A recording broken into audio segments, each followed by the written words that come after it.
When French police arrested Dr. Marcel Petiot, they didn't just find a house of horrors. They found an archive. Stashed away in his secondary properties were over 1,600 pieces of clothing and 47 suitcases, all meticulously packed and ready for a journey that would never begin. This wasn't just evidence. It was a library of the vanished. Petiot claimed his victims were enemies of France, collaborators, and Gestapo agents. But the archive told a very different story.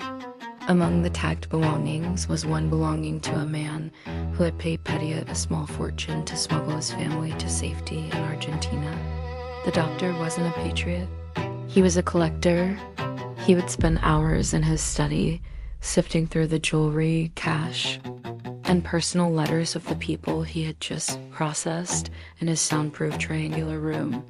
These weren't spoils of war. They were trophies. For months after his arrest, Petiot actually managed to convince the authorities he was a hero of the resistance. He stood in court, cool and confident, claiming the bodies found in his basement were German spies he had executed for the greater good of France. It was a compelling story, and for a while, people believed it.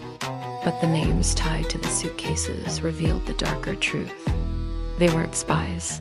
They were families, children, and elderly couples fleeing persecution. They carried their entire net worth in those bags, desperate for a new life, only to find their final stop was Dr. Petiot's collection.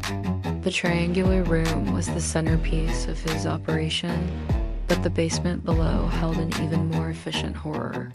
Investigators descending the steep, narrow stone stairs discovered two massive quicklime pits, engineered to dissolve human remains in record time. Petiot had turned his elegant home at 21 Rue Le Sueur into a clinical, terrifying assembly line. He would greet his patients at the door, take their payment, and lead them downstairs to their fate. Most were dead within 20 minutes of entering the house. Petiot's trial was the sensation of post-war France, but the archive reveals that his crimes were even more extensive than the court knew. Several of his customers are still officially listed as missing today. Their names never made it onto the final indictment. Subscribe to the archive. In our Part 3 finale, we'll reveal the fate of the missing suitcases and the secret property Petiot purchased under a false name that was never searched.